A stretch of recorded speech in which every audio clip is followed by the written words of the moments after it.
Hey everyone, and welcome to day one of our Health Science Careers unit. So yesterday you learned about the different education levels, credentialing, and different types of degrees, and all kinds of background information that you're going to need to know before we actually start talking about the different health science careers.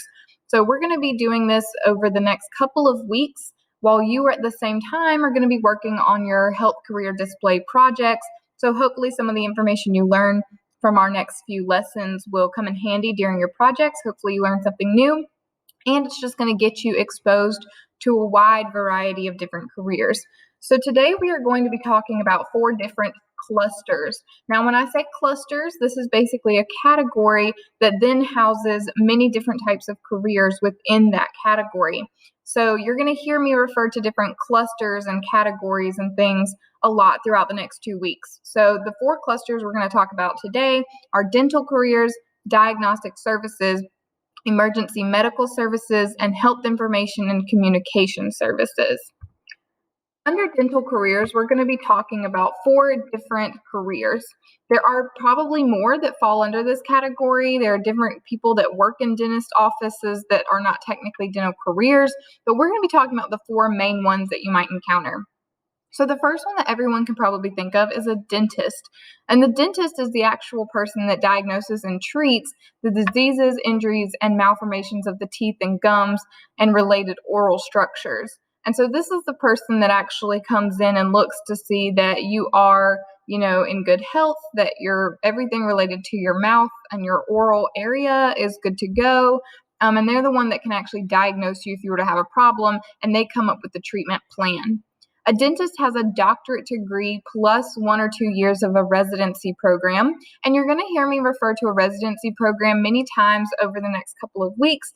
A residency program is where you are practicing as a doctor under the supervision of a doctor who has been working longer than you.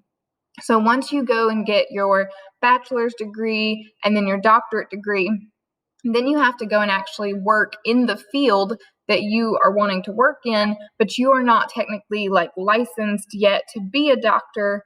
And so you are working under another physician. So that's a residency. So a doctorate plus 1 or 2 years of residency for a dentist. The average wage for a doctor is $236,000 per year, and the career outlook is about 17%, which is pretty good. A dental hygienist is the other person that you typically see in the dentist office, and that's the person that comes in, they clean your teeth and examine your mouth before the dentist actually comes into the room. This is also the person that typically will give you different educational tips, and they take your x-rays and develop them, and sometimes they apply like fluoride and different types of sealants to the inside of your mouth. A dental hygienist is only an associate's degree, so that's a 2-year program, and they make an annual wage of $68,000, which is really good for an associate's degree. And the average career growth is about 15% per year.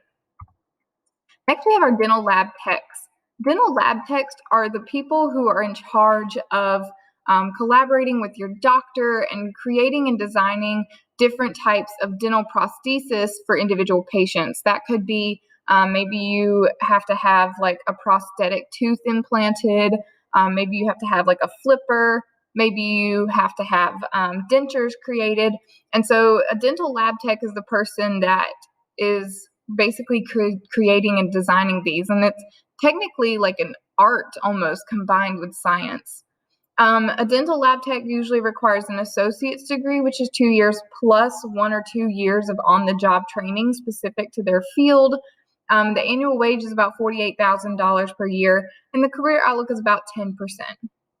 A dental assistant is another type of office worker that works in a dental office, but they typically don't really work with the patients. A dental assistant more is there to assist the dentist by setting up equipment, cleaning the rooms, preparing the patient for any type of treatment, and then keeping medical records on that patient.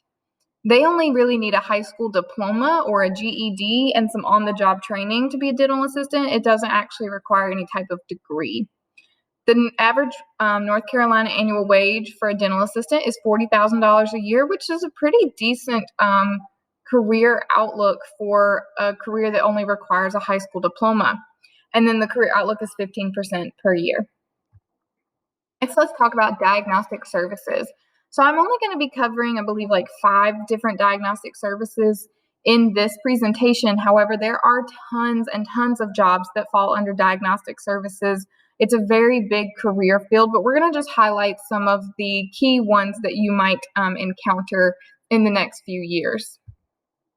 First, let's talk about a medical laboratory technologist. So earlier we talked about a dental lab tech, and now we're talking about a medical lab tech. A medical lab tech is the person that performs different medical laboratory testing that we use to diagnose, treat, and prevent different diseases. So for example, if you had your blood drawn and they sent it off for testing, or if you had like a mole removed and they had to send that off for testing, the person actually running those different diagnostic tests would be a medical lab tech. They require a bachelor's degree and they make about $59,000 per year, and the annual outlook is 21%. A phlebotomist is the person who actually draws blood. So that could be drawing your blood for a test, like a medical test. Maybe you're receiving a transfusion. Maybe you're donating blood at a blood drive, or you're donating blood for research. Phlebotomists typically only require a high school diploma, and then you're entered into a 1-year training program, either through the Red Cross or through that particular hospital or through some local community colleges. So once you complete that 1-year program, then you can take the test to become a certified phlebotomist, and the annual wage is about $30,000 per year.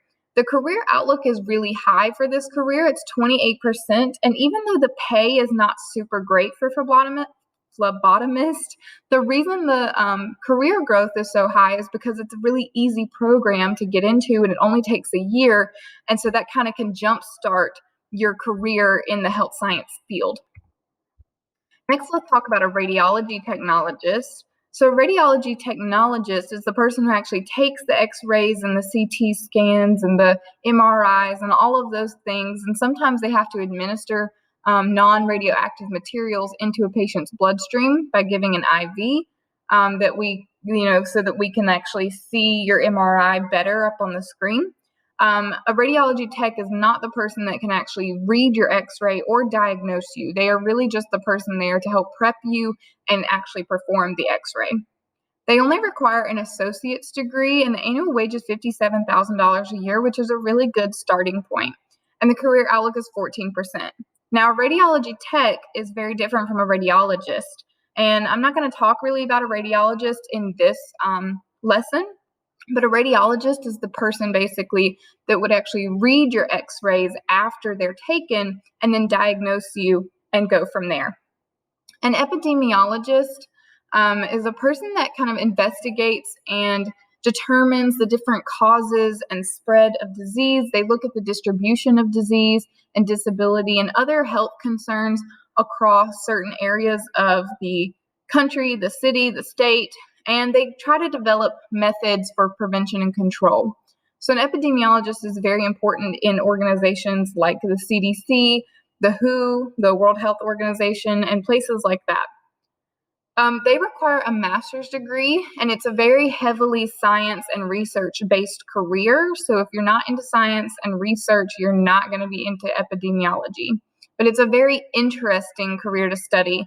In college, I was a minor in public health, and so I had to take an epidemiology course over the summer 1 year, and it was one of the most interesting classes I took, even though it was very challenging and hard. It was super interesting to learn about. The average North Carolina annual wage is $75,000 a year, and the career outlook is 14%. And currently, with the current circumstances that we are under with COVID, this is probably growing as a career as we speak. And then lastly, we're going to talk about biomedical engineers. Biomedical engineers is a rapidly growing career. You can see down there on the career outlook that it says 33% growth, which is the highest that we've had so far in this lesson. And the reason for that is because with the advancement of technology and the peak in like STEM careers and the focus of STEM in the classroom, more and more people are wanting to work in a science-based career with hands-on tools to create things like prosthetics and artificial organs and new medical equipment and information systems that are very important in our rapidly changing and growing healthcare environment. So biomedical engineers are a really important career, and they're growing a lot. They do require a minimum of a bachelor's degree, but in a lot of cases, we see that you actually need a master's degree, just depending on where you work. And the average North Carolina annual wage is $76,000. Next, we're going to talk about emergency medical services, and we're really only going to cover one career in this category, which is an EMT. But under this category, you could also look at emergency care nurses and emergency care physicians, so people who are specifically trained to work in the emergency room. But we're going to talk about EMTs or paramedics. So an EMT stands for emergency medical technician. Sometimes these people are referred to as paramedics, and there are different levels of paramedics based on the level of training that they have, but you really don't need to know that for this class. An EMT is the person that assesses injuries and administers emergency medical care whenever people have accidental injuries or illnesses, or in the case of an emergency. And they're also the people that are the ones that are going to transport you from wherever that injury or illness occurred to a medical facility. They only require a high school diploma or a GED to be entered into a program that typically lasts 1 to 2 years. Some programs you can go to the community college and complete and then go get a job. And there are also some opportunities where you can actually do on-the-job training as an EMT by working in the field. So there's a couple different routes to become an EMT. I know that DCCC has a really awesome EMT program, so if you're interested in looking into that, go ahead and do that. The average North Carolina annual wage is $34,000, which is not super high for a career that is very stressful and requires a lot of knowledge, and you have to be able to be under stress and still work. So I definitely think the EMTs should be paid more, but they're not. And the career outlook is 18%, which is still decently good. And the reason for this is because even though, again, they don't get paid super well, these kind of entry-level health science careers are really great for people who want to further their education but need a job in order to be able to afford that. So becoming an EMT, a CNA, which is a nursing assistant, or a phlebotomist are all really good options for people who want to just get their foot in the door. And lastly, we're going to talk about health information and communication services. We have 4 careers we're going to talk about in this section. And first is going to be a medical record administrator. A medical record administrator is the person who actually compiles and processes and maintains all of your medical records at the hospital or the clinic. And they help with administrative, ethical, legal, and regulatory requirements to make sure that all your paperwork and documentation is up to date. And they also make sure that the facility is following the correct requirements and standards in order to keep up with the numerical coding system. And coding is a system that we use to bill patients. In Health Science 2, we cover that a little more in depth, where we talk about how to code documents and why coding is important. But a medical record administrator is part of that process. It only requires a high school diploma or a GED to get started, and then 1 to 2 years of on-the-job training. And it has an annual North Carolina wage of $35,000 with a 20% growth or outlook. A medical transcriptionist is a person who actually transcribes medical records that are written by physicians or dictated. In most cases, before we had a lot of electronic medical records, physicians would talk into like a little mic thing, and this computer would turn it into words, or they would type really quick notes, and then the medical transcriptionist would have to transcribe that into a more detailed information and put it on the person's record. And so this was a very popular job many, many years ago. However, as you can see, the career outlook is only a 1% growth now. And the reason for that is because with the advancement of technology and digital services, we really no longer need medical transcriptionists because we have technology that can do that for us. So before electronic medical records, doctors would talk into a mic and just record their voice. Transcriptionists would listen to it and type out the notes. But now we have technology where the doctor can talk into the mic and it turns it into the words for them. So we don't need the medical transcriptionist. When this was a popular career, they were making on average $34,000 a year. There are still some facilities that need medical transcriptionists. It's just not nearly as many as it used to be. Next is a unit secretary, and this is a person that performs like your secretarial duties, which are specific to the health science career. So they have to know medical terminology, they need to know all of the hospital, clinic, or laboratory procedures. They usually have to schedule appointments, they bill the patients, they keep up with medical records and charting, and they are the person that kind of make phone calls and reminders to patients about their upcoming appointments. They need a high school diploma or a GED and typically 1 to 2 years of on-the-job training. And the average North Carolina annual wage is only $32,000, but it is a 21% growth outlook. And the reason for that, again, is because it's a great entry-level job to get you started in the health science career. And then lastly, we have the medical illustrator. And this is probably something none of you have really ever heard of, but medical illustrators are the people who actually create the images and graphics that are used in textbooks and medical journals, websites, and all kinds of educational materials related to health science. So their job is to accurately communicate medical information in the most visually appealing way possible. And they're sometimes referred to as biomedical or visual communicators. These jobs actually require a master's degree. And a fun fact is that there's actually only 4 universities in the United States and 1 in Canada that offer medical illustration as a degree program.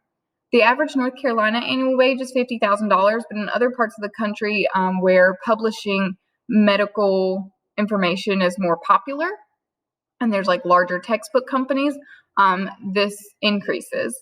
And the career outlook is only 9%, which is not very high. But the reason for that is because there's not a lot of opportunity to actually get this career or get into this career or get that degree because of how few universities there are that offer it. That is everything for lesson 1 of Health Science Careers. Continue or start working on your health career display. If you need access to materials, please make sure that you fill out a form or you email me so that I can get those to you. And then you have a lesson 1 career matching game to complete, as well as your daily journal and your daily fact quiz. If you have any questions, as always, feel free to text me or email me, and I hope you have a great day.